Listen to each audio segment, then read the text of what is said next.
ni ibintu mbega ni ibintu bigoye kubyakira. Iyi ni impanuka iteye ubwoba cyane. uru rupfu rw'uyu mwana twadushegeshe byatubabaje cyane. arambwira ati umwana wo kwa Mujanti yarapfuye. Ntese apfuye ati nari ndatoranya amasaka. Ati rwose yatangwaguye mu cyobo kiri hano hepfo. Twe twari tuzi ko ari na hano mu rugo iwabo, ariko nyine ni muri uru. Turebyemo dusanga umwana tayari arimo arareremba. Ahubwo se turakora iki? Korana kujyamo ntabwo biri bukunde. Abavandimwe tabazana kego bashyiramo. Tubona bwangu biri bukunde. Bya mugabo uvuye nubwo yisha yambara umugozi mu nda.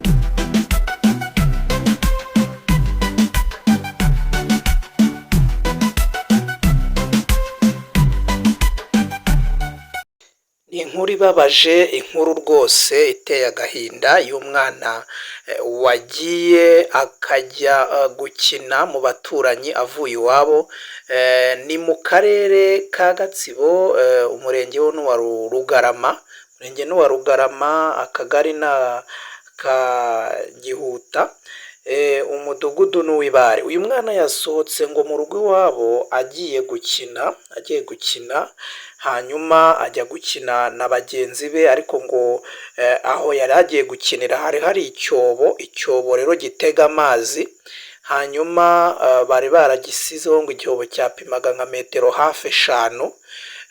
Hanyuma umwana ngo yagiye gukina nyine, kuko ngo kuri icyo cyobo hariho akantu k'agatiriplex gatoya. Umwana agakandagiraho aramanuka agwamo, abura umuntu wamutabara by'ako kanya. Kandi ntabwo icyo cyobo nawe uko ubyumva cyari icyobo kirekire.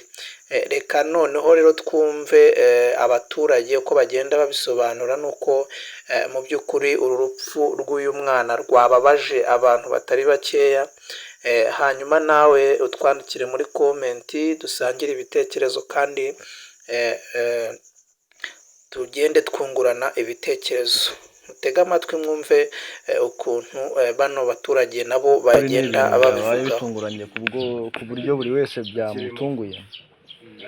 Twari turi hano hepfo gato, harimo nk'amazi abiri gusa. Tukaba ari k'umugabo witwa Nepo, kumva induru ziravuze, ibyo twarimo turabihagarika tuza twiruka. Tuhageze bigenze bite? Abana basakuzaga bavuze induru bavuga ngo umusaza wacu aguye mu mwobo. Se bigenze gute? Tibakinaga akandagira agatiriplex ikuritamo. Urumva nk'ababyeyi nta kindi wakora, uhita uza wirukanka n'impungenge nyinshi. Turebyemo dusanga umwana tayari arimo arareremba. Ahubwo se turakora iki? Korana kujyamo ntabwo biri bukunde. Abavandimwe tabazana kego bashyiramo. Tubona bwangu biri bukunde. Bya mugabo uvuye nubwo yisha yambara umugozi mu nda aramanuka. Ageze yavana mu mwana dusanga byarangiye. So kumva ntago tubyumva, ariko ibyo byabaye reka dutwara umwana kwa muganga. N'ababyeyi biwe batabizi, ntago bari bakageze. Umwana yatubabaje, yari umwana mwiza. Ejo bundi papa wiwe yaje amuteruye dusanga aho dukorera. Wagira ngo yamusezeragaho. Amushyize hasi akajya akina, abashiki be baramukunda cyane, bakajya bamubuza kugenda akina hirya no hino.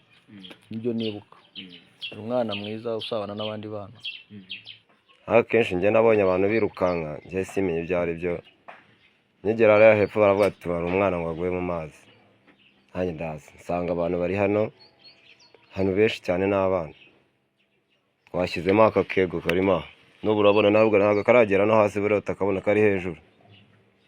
Dufata umuhungu turamuzirika umugozi tumwohereza, ariko umwana yagaragaraga hejuru, byagaragara n'ubu ariko byarangiye, ariko twamukuyemo gutyo nta bundi buryo, bahise bamujyana kwa muganga. Babaje cyane, akababaro rwose natwe byatubabaje cyane, twabyumvishe gutyo, ariko ni ibintu bigoye cyane kubyakira pe. Ni ibintu bigoye kubyakira. Nari muzi. Ni umwaka n'amezi 10. Ni ibintu mbega ni ibintu bigoye kubyakira. Iyi ni impanuka iteye ubwoba cyane. Kumva umwana yakinaga ari kumwe n'abandi bana, ukumva ngo arabuze. Ni ibintu bigoye. Ni ibintu bigoye kubyakira. Ni ibintu bigoye cyane, ariko nta kundi. Ni ukuri twacitse ururondogoro. twacitse ururondogoro rukomeye cyane. uwo mwana rwose yabonetse ari umwana twishimiye cyane, ariko tubabariwe nuko tumubuze. Twacitse ururondogoro rero twebwe, nanjye ndi umuturanyi we hirya hagana kuri koporo mu Kiyovu. Namaze kubyumva nimugoroba, nanjye sinari mpari, ariko nabyumvishije mpuye nawe mu kanya, twahuriye ku isoko rwa Gitima. Nabaye se rimwe bwije mbona nawe nta ntege afite, ariko atarabimenya. Amaze kurirema ikererewe, arambwira ati rwose nibwo mbonye akanya tutandukana, mvuye kugura ibyo naguraga, nawe agenda ajya guhaha. Kugera mu rugo, ubwo ntunganye guteka, mbona abana bangezeho bagiye gushaka amazi. Ati umwana wa Promisi arapfuye, mwabona ngo mureke kuvuga ibyo bintu, bigenze bite? Ati nyamara rero umwana ngo bavuze ko aguye mu cyobo. Noneho umukuru wari urimo yahise azana amazi mu rugo, undi mwana ahita yirukanka ntazi yagiye, aza kureba. Umusaza nawe twari kumwe wo mu rugo, nawe aza akurikiye umwana aje kureba, ahura n'abantu ngo bavuye kureba, bavuga yuko ngo byarangiye koko. Urumva rero twacitse ururondogoro rwose, twacitse ururondogoro kandi twahungabanye cyane kubera uwo mwana twabuze. Nyine twumvise iyo nkuru kumva turababaye cyane. Nanjye ntuye hano haruguru y'uru rusengero, undi mudamu duturanye yaje nka saa 11, arambwira ati umwana wo kwa Mujanti yarapfuye. Ntese apfuye ati nari ndatoranya amasaka, ati rwose yatangwaguye mu cyobo kiri hano hepfo. Twe twari tuzi ko ari na hano mu rugo iwabo, ariko nyine ni muri uru rugo. Nanjye nahise manuka, hageze nsanga umubyeyi agiye kwa muganga, ubwo twahise tujyana. Tugeze rero umwana bahise bamujyana Ikiziguro, natwe turagaruka, ariko uwo mwana yatubabaje cyane, nyine yatubabaje nyine rwose, yababaje buri muntu wese. Hano nimugoroba hari amarira gusa, nyine buri muntu wese yamubabaje uwo mwana. uru rupfu rw'uyu mwana twadushegeshe byatubabaje cyane, kuko nyine uyu mwana mbese uko agiye byatubabaje kubera iyi mpanuka, urupfu rutunguranye nyine uriya mwobo nyine yaguyemo. Yewe nabimenye nimugoroba, nyine bwari bugiye kugorobaho, abana bari bagiye kuzana amazi hepfo ku kiyaga. Noneho bazamuka bavuga bati hari ikibazo kibaye, umwana wo kwa mama Promisi aguye mu kinogo. Ubwo noneho nanjye nibwo nakoresheje nyine kuzamuka, mpura nyine n'abari bavuye hano, baravuga bati uwo mwana baramujyanye, ati ariko ibi byarangiye, nyine bamujyanye hano ku ivuriro. Ubwo rero bitewe yuko bwari bugorobye, bwukiye mu gitondo, nanjye nibwo nje hano. Ubwo twabuze hano nyine, ariko turababaye cyane kubera yuko twabuze umwana yaguye muri kiriya kinogo. Twabuze umwana mutoya wari uzakorera igihugu, akadukorera muri rusange. Uyu mwana rero yari umwana muto, ariko uburyo byatubabaje, twatekerezaga ko hari ahantu atagombaga kuhagera, kubera ko hakuriye abana benshi cyane, ariko icyo kinogo cyari kidatwikiriye. Ariko ibi byago bibaye cyari gitwikiriye, kinariho na sima, usibye wenda hejuru niho hatari hari sima, ariko hari hapfutse. Rero uburyo cy'umwana yagiye yazengurutse ahantu hose, agasiga abandi bana akagenda akagwamo, muri make byadutangaje, byadutunguye, bitewe n'uko uburyo uri pfa nta muntu umutangira. Njye niko nabibonye, bamaje kubimbwira, numva nguye mu kantu, numva nguye mu kaga, ndavuga se aho hantu hameze hati? Ndagenda njya kuhareba, ariko nabonye usibye yenda atari mu mugambi w'Imana, ntabwo byakabaye biba, ariko kubera umugambi w'Imana nta muntu wawurwanya. Ubwo rero aho hantu nawe uhageze ubwawe ukahareba, wasanga atari ahantu hagombaga gukoresha igisida, kuko hari hapfutse hasimase na sima, ariko hejuru nyine aho badahira. Umwana urebye niba yagiye akurira, kubera wenda cyari cyapfutse kitari gifashije, cyangwa se kikaba cyari gishaje, ariko mu bigaragarira amaso y'abantu wareba ugasanga nta mpanuka yakabaye iba. Yari umwana mwiza uteye impuhwe, akabije kuba agira imyaka myinshi, yari afite wenda nk'umwaka, ariko mu bigaragara wagira ngo afite 2 kuko yakuraga vuba vuba. Yasabanaga n'abandi bana, abaturanyi, abo muri urwo rugo bandi bahagenda, natwe abaturanyi bacu, abana bacu bagendanaga nawe.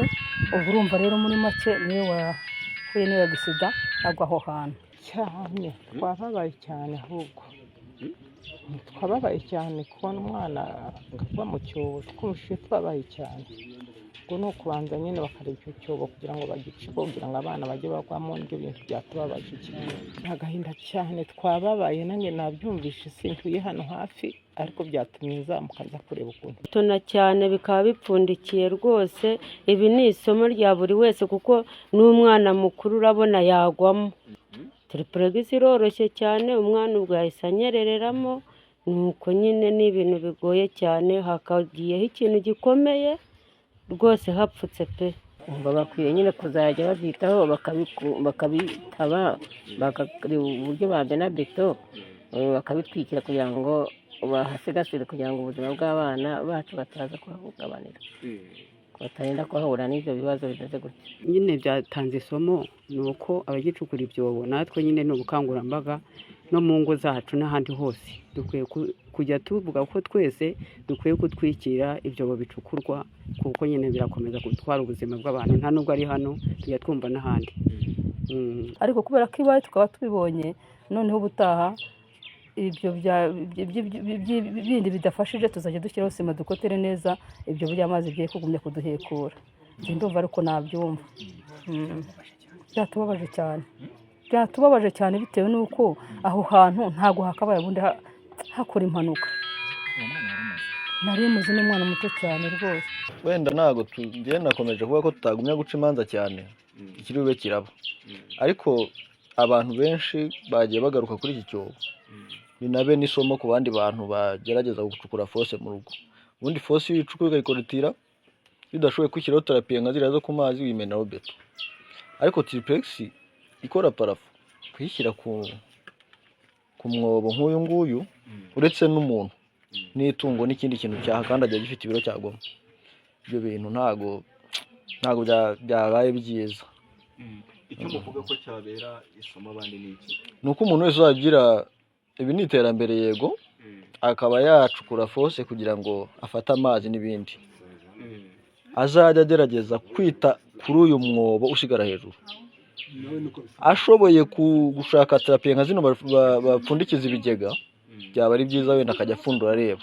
Ariko ibyo bidashobotse, kamenaho beto iriho inuza ziriya fera beto iboshye neza nk'uko bamena izindi beto.